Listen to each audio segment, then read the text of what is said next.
sports fans, this is Robert with WTP Sports Dudes here live on this Sunday morning. Here with my man FanDuel Zaya of the FanDuel Zaya podcast. How you feeling this morning, FanDuel Zaya? Man, as Parlay Post say, I can't complain. Ain't nobody gonna listen to me, but I'm here. You know what I mean? Hey, and we back with another banger. Back with another banger. We also got our man Post Game of the Post Game podcast. How you feeling this morning, Post Game? Hey, I feel great, man. Ready to talk these good sports. And as y'all know, the Midwest got something to say. Midwest got something to say. I don't know if y'all got a chance to look at some of the stuff that's been happening across the sports world, but we're going to talk a little bit about it this morning. So let's go ahead and jump into that first question, man. How important was it to the NBA that this series between OKC and the Pacers went to a seventh game? I think it was extremely important, man. Um, I ain't gonna lie to you.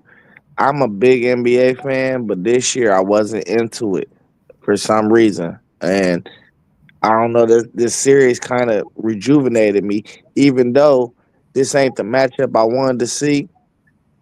It's been very entertaining, to say the least. And I think the kind of the baton is getting passed right now. So uh, it's good to see some of these young bulls out here, and the way they're competing on the court is more. You could tell it's more to come. You know what I mean? Um, you got so many young cats in the league, and you know when the baton is getting passed from like the older stars to the younger stars, it could be a tricky situation. Either you can gain audience or you can lose audience. So I think this is a good bridge. This series was a good bridge to what's to come in the NBA. Man, you got game seven, OKC and the Pacers. This is extremely important to the NBA. The NBA has been struggling with ratings as of late, you know, um, during the LeBron era, Rob, for whatever reason. But Ah, game seven is extremely important for the NBA, its fan base and the ratings. You know, who doesn't enjoy a great game seven, no matter what the sport is? So I think this is big time for the league. It played out exactly how they would want it. Game seven, everything's on the line. You got young stars like FanDuel was saying that are coming of age. So game seven is extremely important for the NBA. Yeah, I totally agree with you both. I mean, going to a game seven was definitely a benefit to the NBA, seeing that the two teams that made it were not probably the two teams that they projected to get there. Even though OKC had been good all year, uh, was one of the better teams, was always up around the first or second winning this team in this season. I think that the NBA is probably changing a little bit, and some of those small market teams might have a chance to start getting in there. Will Memphis ever be able to get there? Charlotte, maybe not so much, but some of the small market teams might have a chance to get up in there, man. Seeing that the game has changed so much to where you could get players because Milwaukee won it, so that's another small market. Cleveland has won it, but they won it with my man LBJ. So I think that it's a good thing for the NBA because you want to prolong your season as far as you can, no matter what the sport is. And so we get to see a nail biting game seven. They play tonight, is that right? yeah, Tonight. So, that's always going to be must see TV, even though I might not be watching. yeah. Hey, you should watch. I'm I'm telling going you. to try to, man. I'm going to try to. It's kind of hard for me to juggle other sports when I put so much time into college football that sometimes One day ain't gonna hurt you, no. One day. It's just one day. It's a game 7. It's the last game of the year. I You might gotta watch. I might be able to get it off. I might be able to get it off. We're gonna see. Can Game 7 be an easy victory for either team, or will it be close to in the will it be close in the end? Man, absolutely not. This is gonna be a scratch claw game. You know what I mean? You gonna have to crawl your way out of the door to get this dub. You feel me? This is not gonna be an easy game for neither squads. I just don't see it. I don't even think the NBA is gonna allow it to be a blowout. You know what I mean? As T1 say, this is entertainment. They got they gotta pop them ratings. So nah, man. And just so we can be clear, hold on. Let me check the questions real quick. Make sure I ain't moving ahead. Hold up. Okay, now I'll say that for the next question.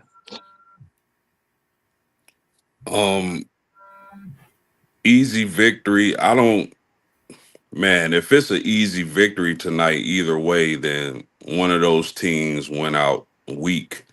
But I definitely don't think whoever wins tonight is going to be an easy task. I think in OKC's case, maybe you get to the fourth quarter, at the end of the third quarter, and they start to pull away. I predicted that this series would go to 7, and it's gone 7. So I expect this to be a great game. A lot of back and forth, a lot of runs from both teams, and it's going to come down to who wants it more. Man, I hear what you both are saying, and I hope that it goes that way as well. But I got this feeling that it's not even going to be close, man. The moment is going to probably be too big for Indiana in the sense that OKC's crowd is not going to allow them to even be in this game. I think they're going to lose by double digits, and OKC is going to take home that trophy. I hope I'm wrong. But I'm going to throw that out there and think that the OKC is going to win this thing by double digits and lead throughout the entire game for the most part.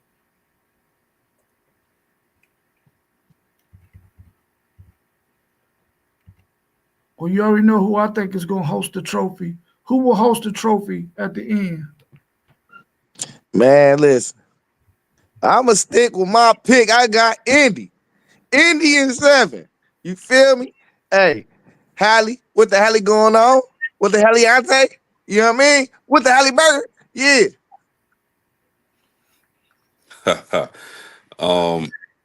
Who hoist the trophy? I'm going to stick with my pick of OKC. I think they'll get the job done tonight on their home court. Um, I think it'll be a battle. It'll be close. And they'll go back and forth to begin the game. But then I think you'll see in the latter part of the game, OKC start to pull away. I think Shea is going to have his way tonight, as well as J Dub. And I think OKC will get their championship tonight.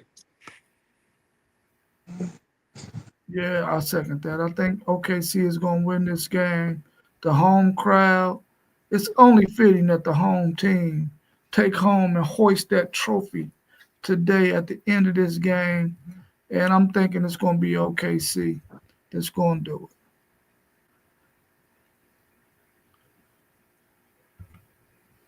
What's your thoughts on the physical play on Caitlin Clark?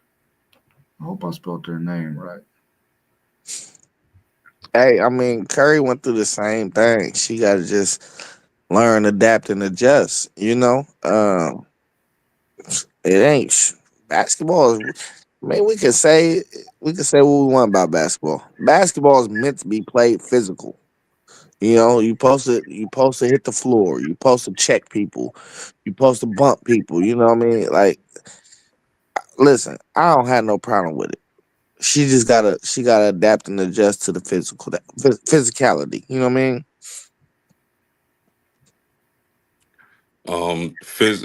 It's basketball, man. It's supposed to be physical. I don't think Caitlin Clark is complaining about the physicality either, though. But I think it's fine. I don't have a problem with the physicality. It's a sport, it's a physical sport. It's supposed to be physical, so I don't have any issues with the physicality with the women. I think it's good for the game. As long as nobody's getting killed out there, then it's fine with me.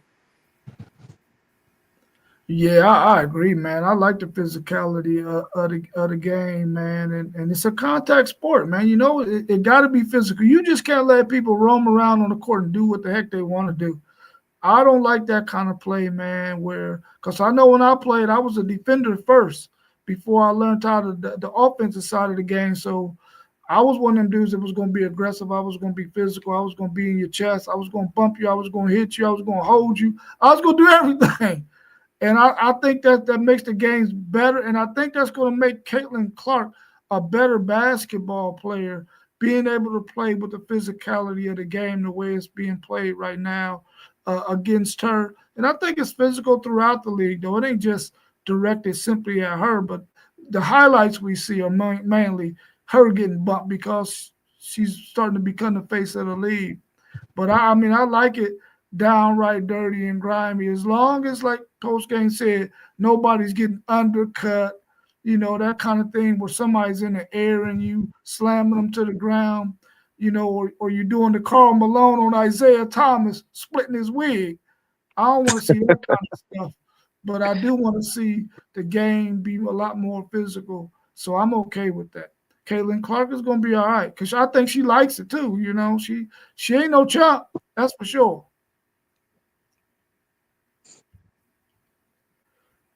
Do you like the style of play, or is it just a few isolated incidents? I think we kind of covered that, but go ahead and tackle that one too. Yeah, I'm like on the borders of like if you ain't really ready to fight, then it ain't physical enough. That's that's the border. I'll be thinking about '90s basketball and the NBA for real. You know what I mean? Now that's physical. This little stuff they got going on. But I love the style of play.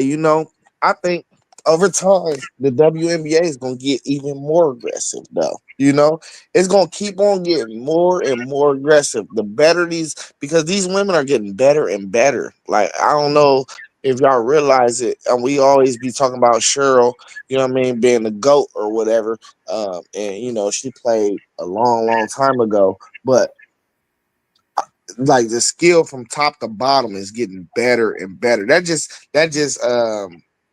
makes it more competitive. You know what I mean? So it's gonna get more and more physical. The more competitive it get, the more physical it's gonna get. Yeah, I agree. It's a physical game again. I mean, isolated incidents. I think you seeing physical play across the WNBA this season, and it's fine for the game. I have no issues with it.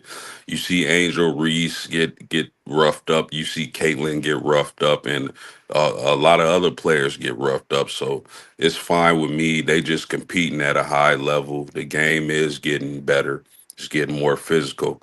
I have no issues here. Yeah. I think it's just the style of play. They understand that, they're becoming such a really, really talented basketball group that they know that you got to have physicality in this game. You can't play a contact sport and not have physicality in it. It's just not good for the sport, in my opinion. I think that it's more than some isolated incidents. I think there's more physicality going on that we don't see because they don't necessarily hype it up because it's against other players and not Caitlin Clark. Right now, Caitlin Clark is the news, so that's why they put it out there so much when you see it against her.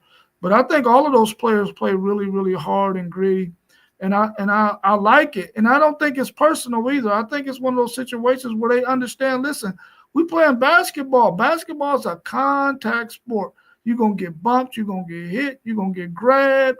You're gonna get held. We're trying to gain an advantage to win this game. So if being physical is a way we can do it, It's part of the game. Let's go. That's why they call fouls. Take your foul, shoot your free throws, or take the ball out on the side. But don't come talking no stuff.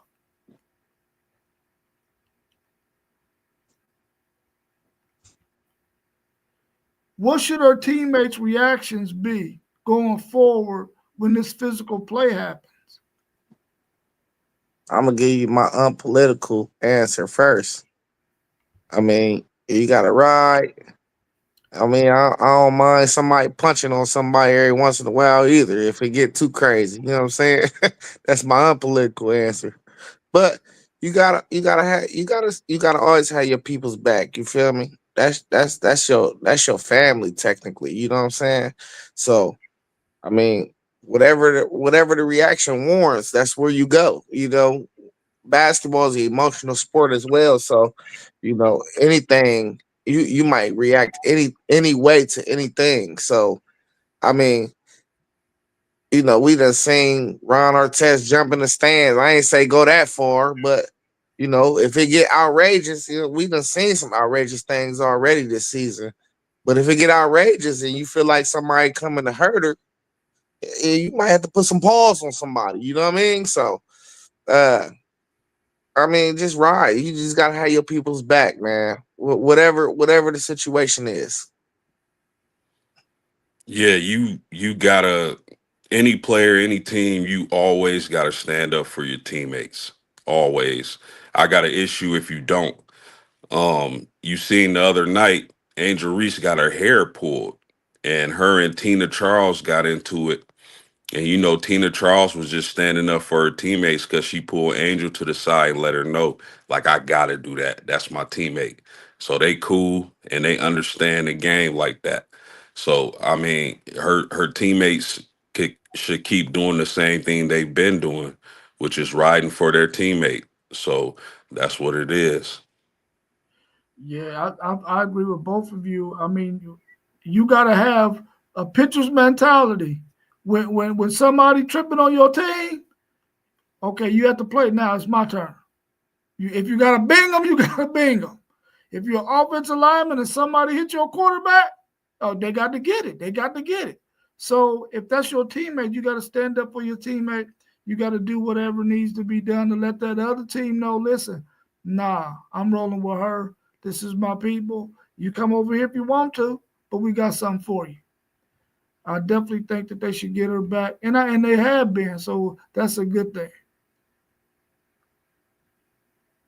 Let's switch gears a little bit and talk a little bit of NFL.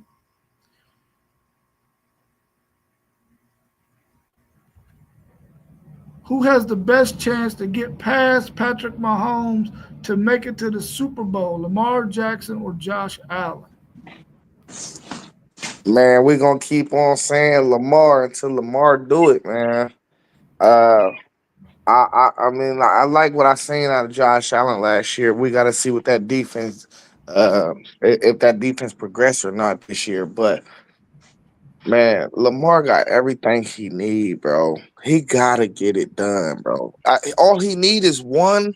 That's it. Nobody will ridicule him if he don't win another one after the one. Just get one, bro. I mean, you got everything you need, bro. Yeah, I mean, the best chance to get past Mr. Mahomes. Um, I like Lamar Jackson's chances.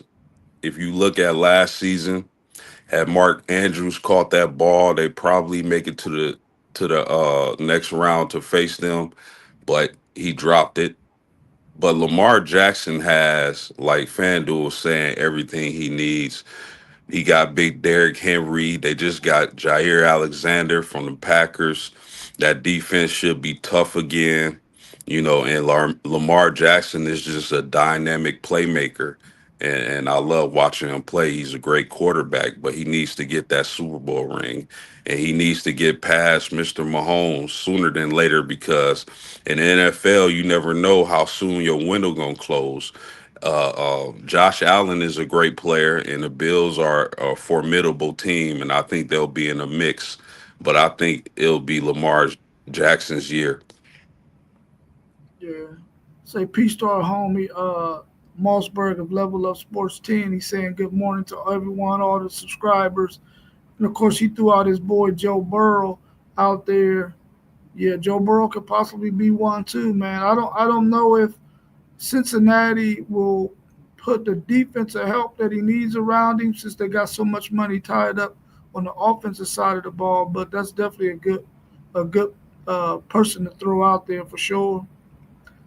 I think it has to be Lamar Jackson as well because I think when you look at both organizations, you would think that the Buffalo Bills would be an organization that would be behind the Jets and the Giants, but here lately they've been ahead of both of those teams for probably since Josh Allen been there, and you would think that it would be the other way around. But I think Lamar Jackson's organization, the Baltimore Ravens, they understand that this window is here right now. We got to seize the moment. We got to get the players around this dynamic quarterback that we have so that we can get past Patrick Mahomes and these Kansas City Chiefs to make it to the Super Bowl. I would give a nod to Lamar Jackson simply because I think he's at a, a better organization. Not that the Buffalo Bills are shabby. I just think he's at a better organization who understands the need right now and the window can close really, really quick. I know that very well because it closed real quick on my Tennessee Titans.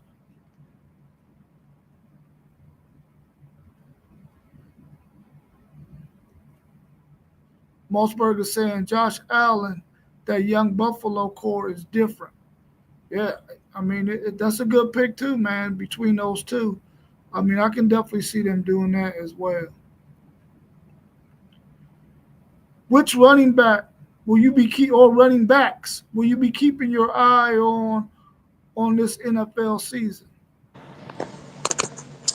I mean, it's three for me. You know, I gotta go with my two Buckeyes. I want to see what they gonna do. Trey and Quinshawn, but the other one, it's all rookies for me for real. I want to see what's up with Ashton. Now it's all this talk. He ain't play big boy football and da da da. And can he do this and do that, man?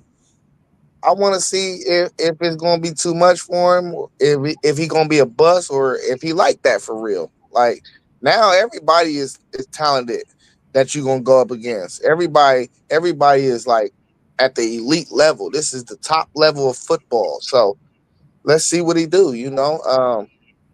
Oh, and oh, of course, I expect big things out of Bucky this year too. My Buccaneers. Let me shout out Bucky. Bucky gonna turn up even more this year. So they're my four guys. Yeah, man. When you speak about the running backs in the NFL, I could go so many directions because there's a lot of interesting situations I got my eye on. I would like, I got my eye on Christian McCaffrey. He's a dynamic playmaker. Can he avoid the injury bug and get San Francisco back to where they need to be? I got my eye on that one. Ashton Genty, is he the real deal or not? I got my eye on him also for the Raiders, and I would like to see Jonathan Taylor, the Indianapolis Colts, stay healthy this season because I feel like he's ultra talented and he can really be that guy. He just got to stay healthy, and I mean, a lot of the rookies we want to see Pittsburgh. We want to see the Chargers. We want to see what those rookies do this season. If they can get the bulk of the carries, New England. I know your boy Henderson out there. I'm big on him this season. I think he explodes and really takes that job. So you can go so many areas, man. It's Denver. Denver got the rookie. I forget his name, but will he be able to hold off, the veteran and take the job there? Because I'm high on Denver also this season. So there's so many situations and interesting storylines we can speak on when it comes to the NFL running backs. Yeah, you both hit on a lot of really, really good picks out there, man, at the running back position. And I guess for me, I might not be looking at individual guys so much as I am what are their teams going to have them do? Are they gonna use a lot of these guys, especially some of the rookies? Are they gonna use them on third down, or are they gonna be three down backs? Um, I think when you look at those two Ohio State backs, I think you got three down backs there. I don't think you should pigeonhole Travion Henderson to a third down back. I think he's a back that can be out on the field all three downs because he can pass, he can block in pass pro too. So I think that's going to be some players that I will look at their stats and see what they're doing and how their team is using them. I want to see if the Atlanta Falcons take the next step with Bijan Robinson. Are they going to let him be the guy who spends 75 to 85% of the time on the field at that running back position? Are they going to give him the necessary touches that he needs? Not necessarily carries, but touches in terms of catching the ball out the backfield, scheming him up on a linebacker or maybe even a safety sometimes. And I want to see if the Dallas Cowboys can get their running game together. That was an Achilles heel for them last year, not only because Dak Prescott went out, but even though he was out, their running game was dormant. Can they get that up to speed and maybe make a run against those Washington Redskins and those Philadelphia Eagles? Hey, you know, my early pick was the Cowboys is winning that division. Yeah, I thought you was just doing that for your brother, but maybe you were serious.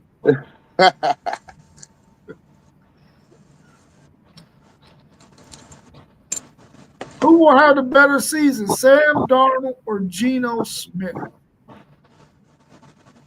Hmm.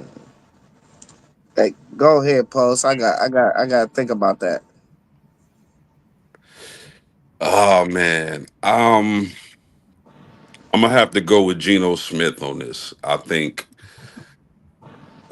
I like Geno's weapons a little better as far as the tight end position, wide out, and Ashton Genty could be a hit this year. Could be.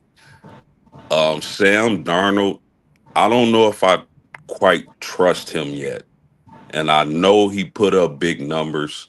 But one thing we got to realize is this: Kevin O'Connell, for the head coach of the Vikings, is an offensive genius. So it doesn't. He made Kirk Cousins look like an all-world quarterback. He made Sam Darnold look like an all-world quarterback.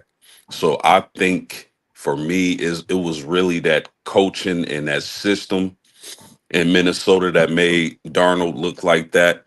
But he could prove me wrong, and he can go out in Seattle and ball because he got some weapons too now.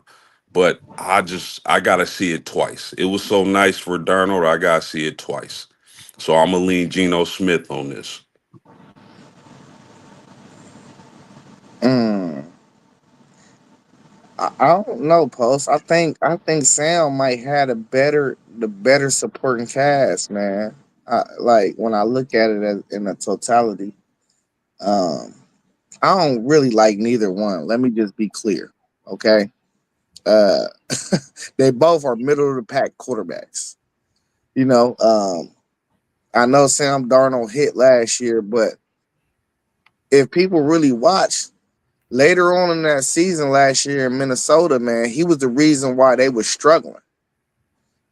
So I'm a lean towards Gino just because I think Gino is a bit better. Um, Sam Darnold really not it though. I don't think he's gonna really have the type of year he had last year. I don't think he's gonna be terrible, but I don't think he's gonna be nowhere close to what he did last year. Yeah, Yeah, this is. Oh, go ahead. Go ahead, no, I was Paul. just gonna say I just think the world of Brock Bowers, man. Brock Bowers is just different.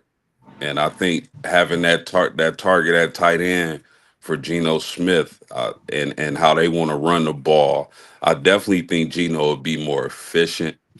It's man, Seattle wants to run the ball too, but you got your Buckeye at wide receiver on the outside, and he gonna put in work. How healthy could Cooper Cup stay? You know, and will he be in the slot? So it's some questions, but man, I gotta lean Geno. I gotta see Darnold do it twice for me to be a believer. I feel that. Yeah, when I looked at it, I was thinking to myself, who's playing a tougher schedule, who's in a tougher division, who might be able to sort of give that quarterback a little bit more issues than the other person's division, who has the more weapons. I mean, you got a running back that we haven't seen in the NFL yet. Can he catch the ball out the backfield? I don't think we've seen much of that from Ashton Genty uh, at Boise State. I'm sure he can do it, but I haven't seen a lot of it. But you got Brock Bowers, who I think is, man, he's on pace to become the best tight end in the NFL. We in a couple of years, we probably gonna be saying just that. He's the best tight end in the NFL. I'm gonna go with Geno Smith because I think that he can probably do it. He's been in enough situations. Sam Darnold has been in a lot of bad spots. He was in a good spot last year, and FanDuel pointed out the fact that he struggled towards the end of the season, and he really did struggle towards the end of the season. I think I would give the nod to Geno because I'm not sure about Sam Darnold, even though I was thinking my Titans would offer him so that we could get him in as our quarterback, but I'm glad they did.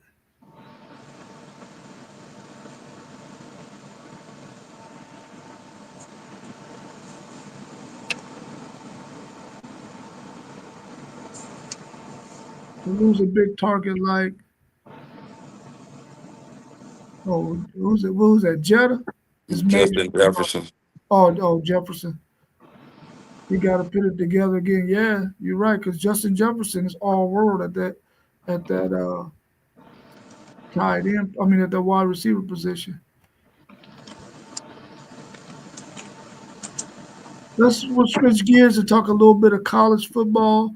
There's a lot of talk about the CFP format. Should there be equal amounts of talk about improving the bowl game matchups? Man, the bowl games was so trash last year, bro. Like, I don't know. This was a great question. They definitely need to tap in with that. It was terrible. Like, I remember watching UConn. No, not UConn. I say UConn. North Carolina and somebody. North Carolina had like 40, 50 players on the sideline. They didn't even have a roster for real. It was crazy.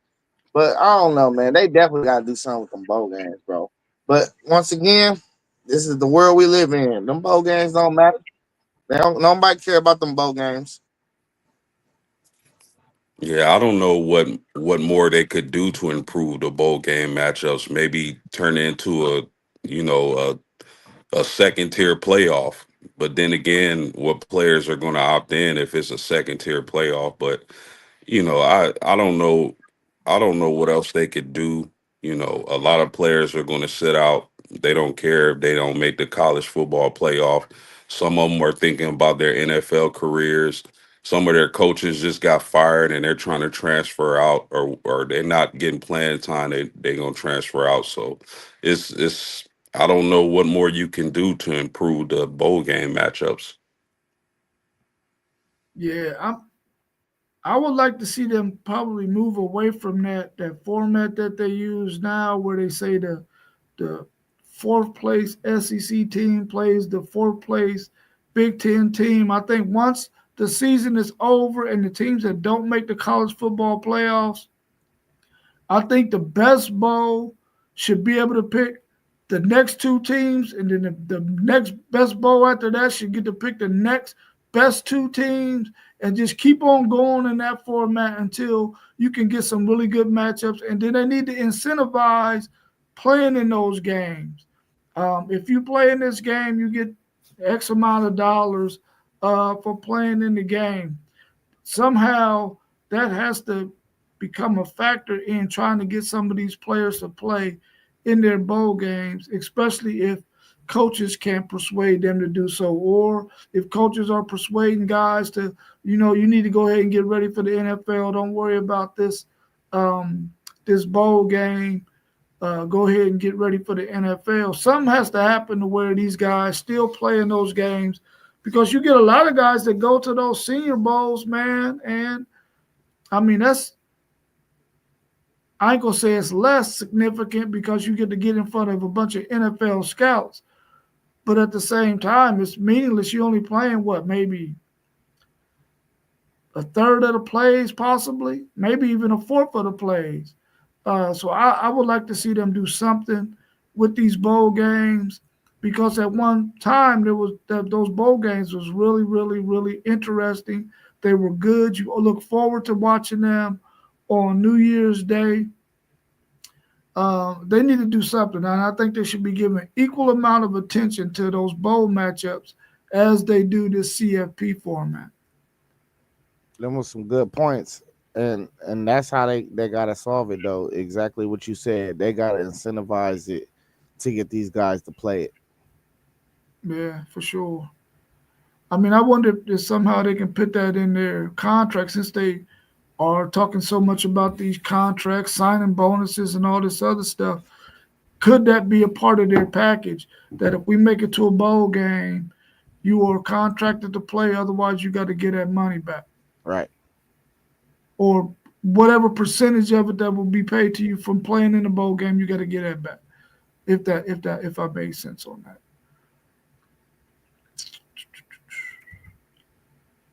Should there be compensation paid to Group of Six schools when a Power Four school gets one of their players in the transfer portal? I know. I remember Just Lord had brought that up in JoJo's interview, and I thought that was a great point. It makes sense. That's kind of a way to um, still put in money to these non-power four schools and try to at least keep them kind of relevant and competitive. Um, we know they can't offer the same type of money the power four can, but I mean it helps. Anything helps at that point. You feel me? So I love that idea. They probably should look into that for real. I don't know. I don't really know what the right number would be, but I mean, that's probably some things you gotta come up with the analytics and all that. So they should look into that for sure, though. Yeah, I agree. I agree. If they gonna post their players, they need to compensate them, and I think it'll be good for the smaller schools. So uh, that interview, yeah, you hit the nail on the head. The interview with the young man saying that with Mossberg, I definitely think if you take one of these players, the least you can do is get their pockets right. You dig? Yeah, yeah, for sure. I definitely believe that he was on to something really, really powerful right there. That if you get one of these guys from one of those Group of Six schools, you should give them some kind of compensation. I mean, it's only fair because they put in the work. They got this guy ready for you to even see him. So now that you've seen him, you got him, you should at least get him some kind of compensation for what amount that looks like. I mean, we don't know, but I mean, if this guy is going to come to your school and you're going to pay him, let's say, $350,000, maybe not 10% of that 350,000, but 10% of that amount should be given back to the school, maybe 5%. I don't know what that number should be, but it should be something. And it should be something well worth that university's time. I mean, it shouldn't be $100, that's for sure.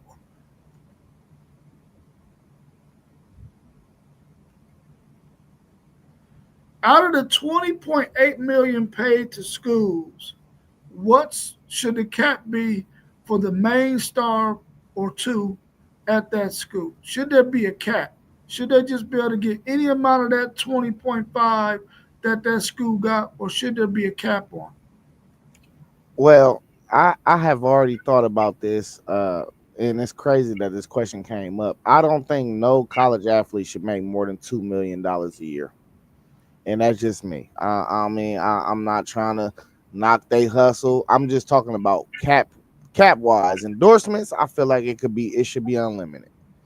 But when you talking about programs paying these kids, you already on a full scholarship. How much is that scholarship worth? And $2 million, I feel like that's enough money for an 18, 19, 20-year-old to be able to manage. Now, when you start talking about the fives and the sevens and the $8 million, I think that's when stuff start getting sticky, bro. Oh man, 20.8. How much money did, let's just say, Ohio State gross last year? Was it something to the tune of 200 million? We was in the red, bro. It was, We lost money last year. we lost money. Oh, that's crazy. Well, you could talk But about Texas because Texas made about $35 million. Hoop did he lie? We didn't account for the money after the national championship. We won no, a no, no, national no. championship. I think y'all basing that number off the football program or sports The, revenue? all sports revenue. Yeah. All sports we was in the red last year. Okay. So I don't think we should cap players. You made good points.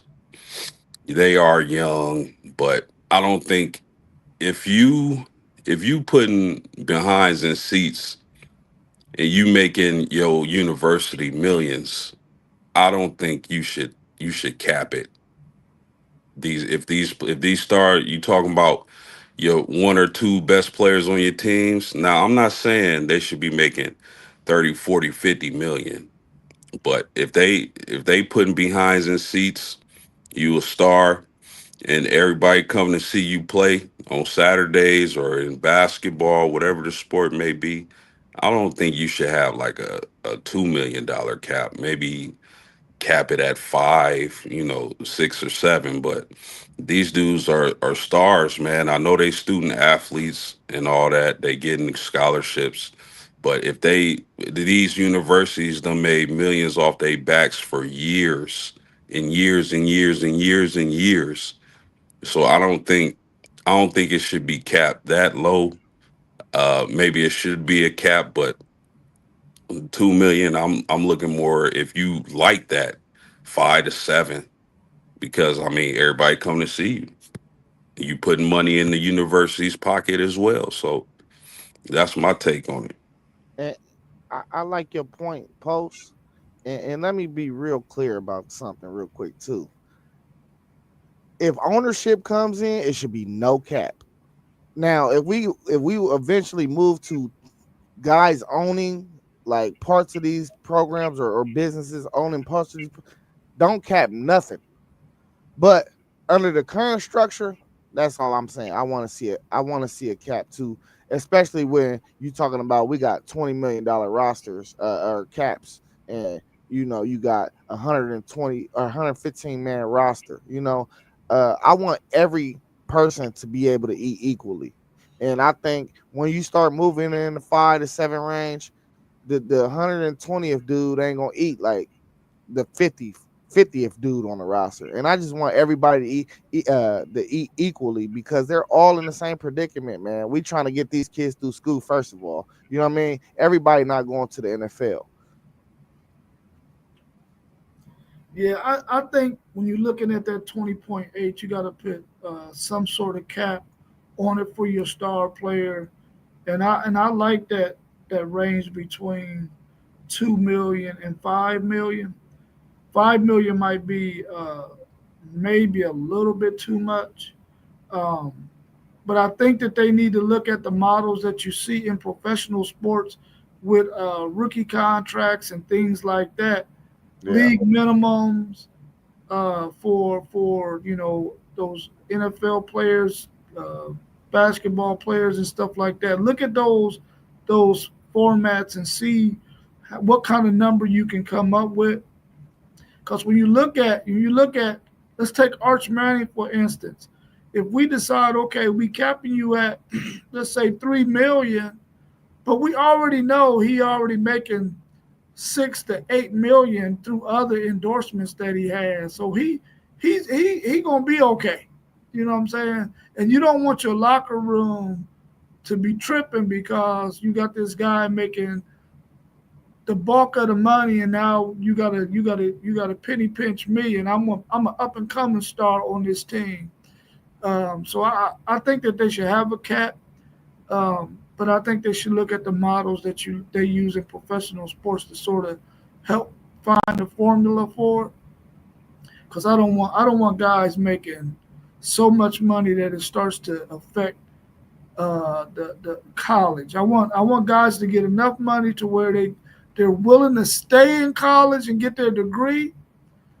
But I don't want it to be a situation where guys are making so much money that now they lose their love or lackluster for the game. I don't want that kind of stuff to happen. Or guys are out there doing like what we've seen with Nico, got agents positioning themselves to try to get more money. If the cap is there, then you're only getting so much. So don't be trying to use your leverage to try to hold somebody's feet to the fire to give you more money. Hey, read that comment now. It says, don't put no cap on them players, even though on scholarships. If anything, make them pay for their own medical insurance. What y'all think about that? So when you start talking about paying for medical, and now these are employees, now this money needs to start getting taxed, and now we got to start doing taxes, so I mean, it's whatever game they decide they want to play, I'm cool with it. I'm totally fine with it. But when you start talking about medical, paying having medical benefits for these players, now we got to start taxing this money. That's my only thing, because I pay my taxes, you know what I mean, and I want the next motherfucker to pay their taxes. That's all I'm saying. You feel me? Yeah, I wouldn't even have them pay their own medical insurance. Like I'm fine with what he said, but I wouldn't even allow them to pay that themselves. They athletes, we know what they put their body through. We gonna take care of your body. And I would rather have you dealing with my medical staff or situation than your own, because I want to know what's going on with you. So I wouldn't have them pay for it.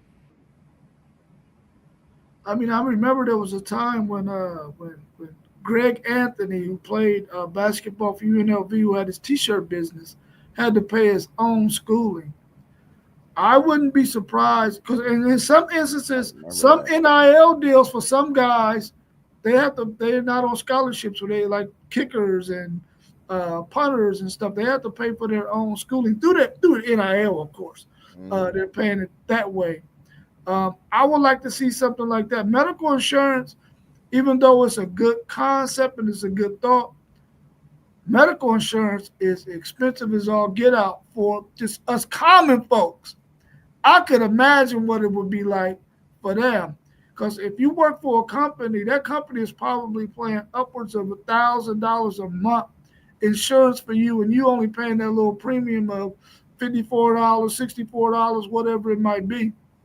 But the company you work for is paying. They're paying. Hey, no, my shit say like $4, and we got great insurance. My shit say like $4 come out my check. Yeah, that's probably for your dental, your vision, but the school system is paying. I'm telling you, I look at it, bro. It's like everything is under $4 for the dental, the vision, and all that. It's like, I'm telling you, bro. Look at you. Oh no, it's like 20. You right. The medical part, that's what you pay, but I'm talking about what the school system pays for you to have it. I know you were saying though that you only paying this little minimum amount every month, and they paying $1,000. I'm trying to tell you, I pay like $20. Oh, you do? It's lovely. It's beautiful. You feel me? I got a $25 copay. I love it. It's like we got great benefits, man. we do. At one time, it was sweeter than that when I first came in the district. But that was man. We ain't got to go million before years Christ. ago. We do not have to go before Christ on the show, man. Yeah, but I do agree that they should have to. There should be something that they should have to pay because I mean, but then of course you go into them being employees there, so that's another ball of wax that you got to deal with. Yeah, that's a But I whole do new. like that thought that you gave us, KT, on they should be paying something. If it's medical, then I'm telling you right now, that's a whopping cost.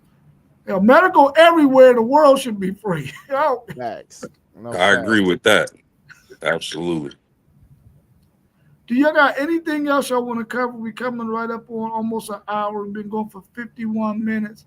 Y'all got anything else y'all want to discuss or talk about before we wrap up the show? Let's talk about that LeBron James comment, man. Let's go All right, ahead and tell everybody what the comment is, and then we can hit it a little bit. hold up, man. I'll just pull it up, man. We could watch it real quick. You know, All right, do that. While he's doing that, I'm on the side of LeBron James being the greatest basketball player to ever play the game of basketball. I know I might be in a minority because we got a lot of MJ people out there. We got some Kareems, we got some Kobe's. But I think when you talk about the GOAT, you really only mention maybe 4, 5, 6 guys maybe in that GOAT debate. But you hear LeBron James name being thrown out there, which means he got to be one hell of a basketball player to even have his name mentioned.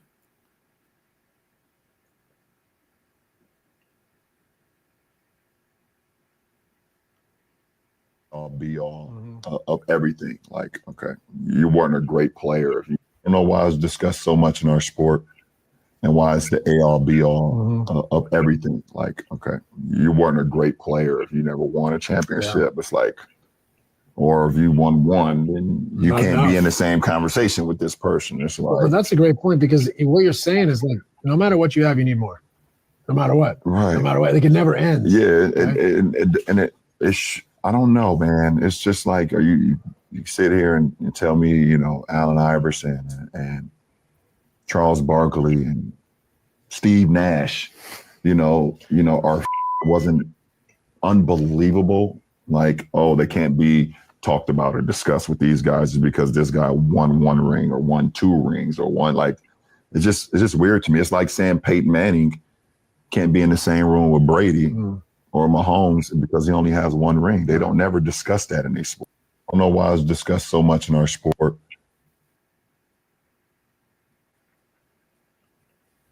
100% pure garbage. That dude was capping his ass off. I don't care what nobody say. Nobody ever said that those players weren't great because they didn't win rings. It's, of course, there's levels to the NBA, and I did a video on this. Go check that out if you haven't. But there's levels to this. Is championships everything? No. Is championships that big piece of pie? Yes, sir.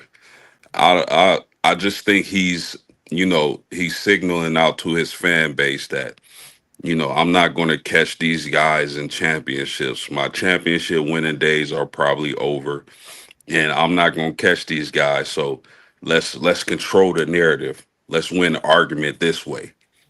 So is LeBron James a great player? Man, absolutely phenomenal.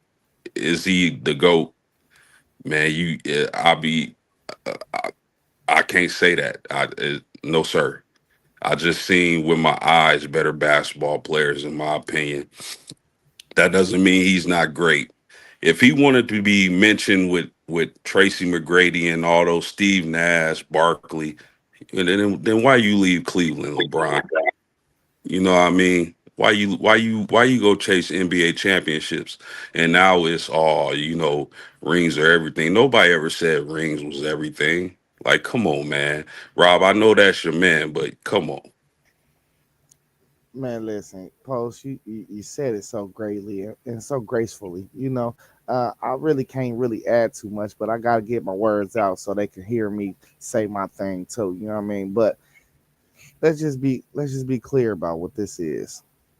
We got Dirk Nowitzki, 1 championship. We got Giannis, been in Milwaukee all his career, 1 championship.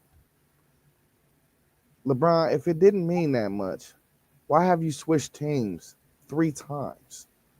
You know, you just stay with your squad. You know, if it don't mean that much, you just stay there until you get one. If you don't get one, you just fall on your sword. You know, we seen Damian Lillard go through it most of the way, and he didn't leave in free agency. He got traded. He kind of forced his way out, so it's kind of a different thing. But you see guys, fall on their sword all the time. I mean, even if they can't win one, they die trying. You know, and for him to say that, bro, it's just like I've seen him so many times just say at the end of a season when he done got took out of the playoffs that, I mean, if we don't win a championship, then the season is a failure. So for him to say this now, it's clear he is trying to change the GOAT debate to something that he can win in, which is stats. And that's a fact. You know, the only argument he has is stat basis. And that's the only thing that any of his fans ever say is stats. They don't bring you no other facts. He just played the longest and he's been doing it for forever and he got the best stats. And that is great. And he is a great player. But he's not even in my top 10, bro. But that don't mean that you can't be great. So, I mean, I'm going to just leave it there, man. I'm going to leave it there. Man, I mean, I hear both of y'all, and y'all got good arguments and good points about what you're saying. I think that the young man is saying that, listen, championships is not everything. You mentioned his stats. Not winning those championships that he did not win is a part of his stats.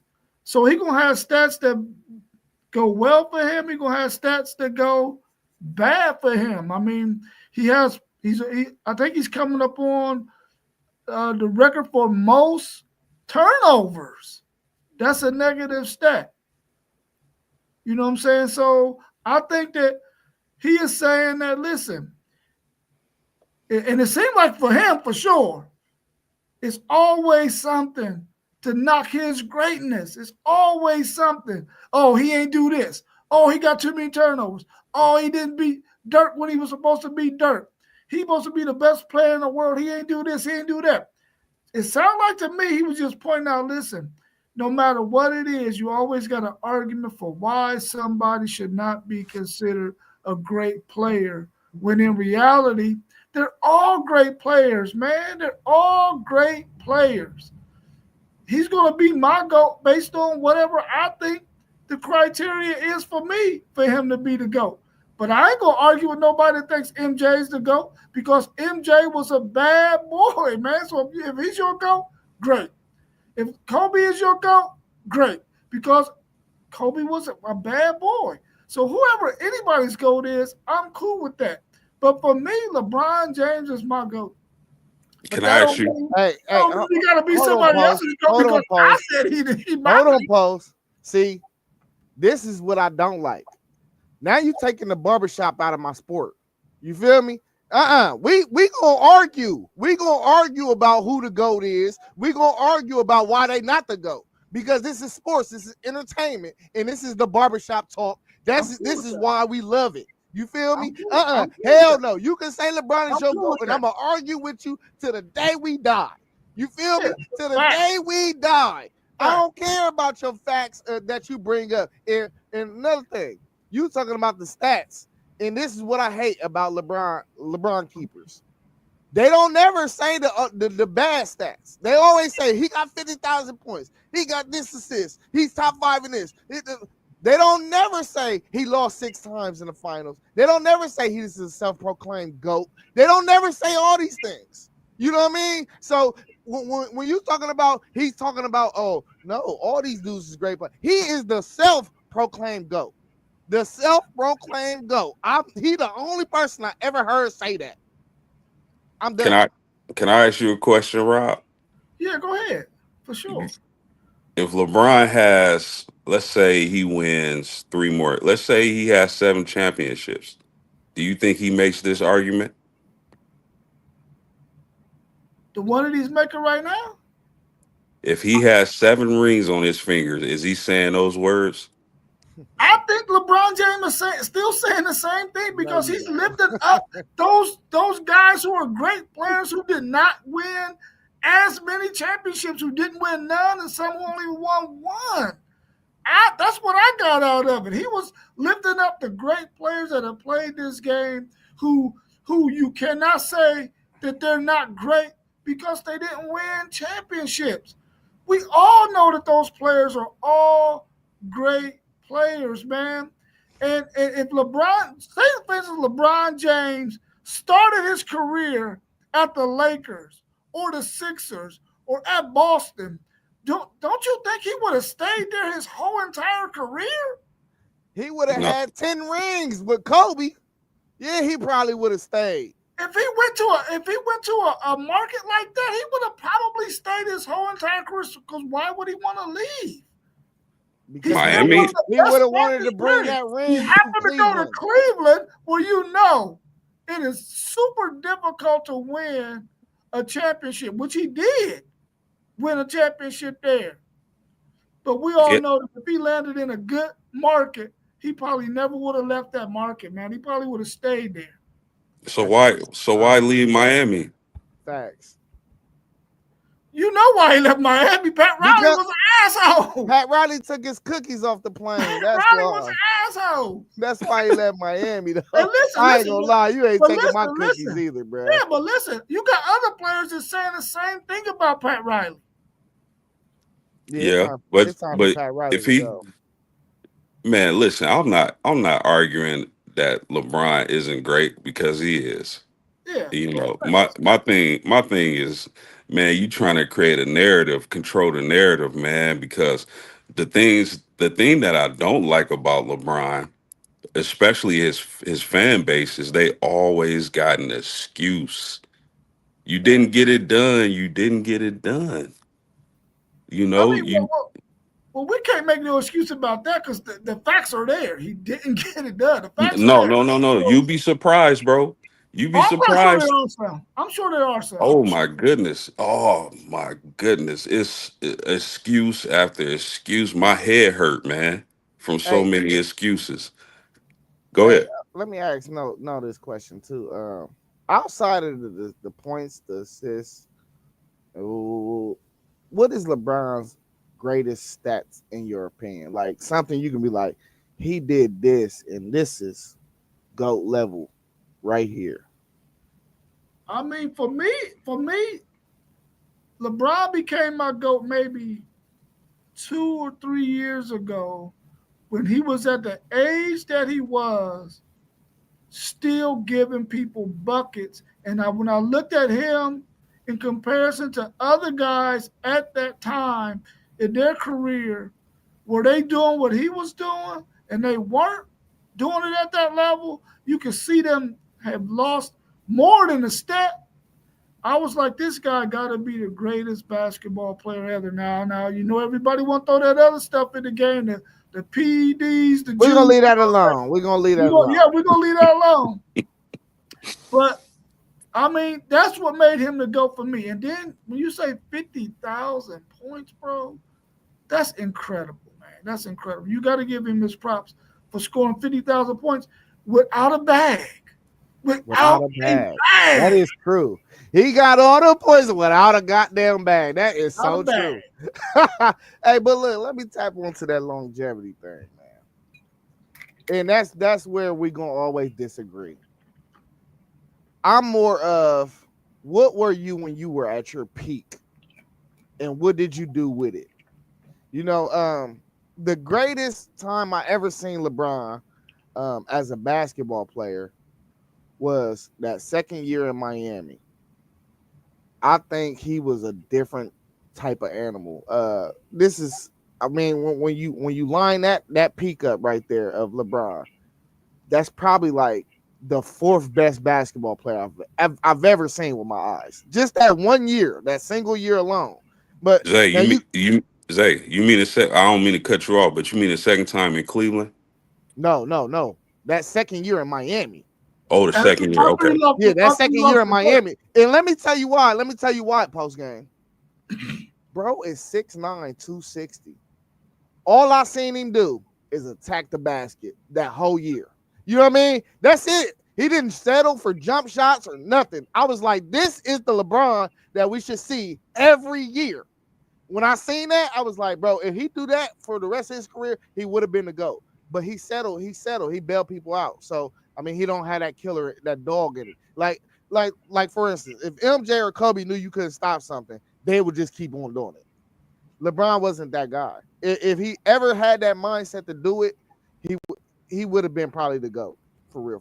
Like, but that year, that second year in Miami, that's gotta be. I only put 3 other dudes like peak wise that I seen over him, and I done studied so much MJ, so y'all can act like I was there. You feel me? I witnessed it, but I wasn't there. I'm too young. You know what I'm saying? But Kobe and then AI had a year that I ain't never seen. You know what I'm saying? He had a year where it was like, bro, nobody could stop this dude. I mean, if he was 6'4", he probably would be the GOAT. You know what I'm saying? So I seen a year, them on, it was 3 seasons that I ever seen that was better than that second year that LeBron had in Miami. But with all that being said, dude is great, and I'm gonna give him his flowers. He's a top 10 player in my opinion, maybe 11. I'm tweaking on 10 and 11, but at the end of the day, man, why do LeBron fans act like that's a knock? Like it's so whiny. It's like just because somebody don't say he's better than MJ or Kobe or Kareem or whoever the hell you want to say, everybody got to act like we're saying he's not a great player. We're not saying he's not a great player. We appreciate LeBron. We do. But he's just not my speed. I like my killer to be a little different type of a killer. You know what I mean? Yeah, to sum it all up, I just think that the conversation was disingenuous. And LeBron has said a lot of disingenuous things throughout his career. Kevin Thomas asked which era was the best. I don't know. I will have to dig deep into that, but I do know it's real easy to score in this current era. I do know that, Rob. It's real easy to score, my man. So if you think about it, what if we could drop the other GOATs into this era? What would they be doing? Yeah, KT, the best era of basketball for me was when we could do a decade, 2000 to 2010. That was the best era of basketball. And to real quick, because I know we gotta go, but that era from 2000 2010, if you go back and look at the teams Kobe Bryant was putting out the playoffs. Hey, they don't know. Hold on, Post. They don't know. I've been trying to tell them. I've been trying to tell them for a long time. Like LeBron James now. Hey, I've been Serious, trying to tell man. him this for the long. This is why he's my GOAT, though. You feel me, Post? I back it up with them type of facts. You know what I'm saying? I just do. I'm gonna say 80 to 90. Back when you had Boston, Philadelphia, you had the Lakers. All of those 3 teams was always vying for the championship, man. And I thought that era was probably the best era for me. I ain't knocking the other eras. It was 4 good teams then, man. Stop it. It was, and some of those teams was still good, but they weren't quite what you seen with the Philadelphia 76ers, the Lakers, and the Boston Celtics. Because I think during that 10-year period, those 3 teams probably won all the championships in that 10-year period.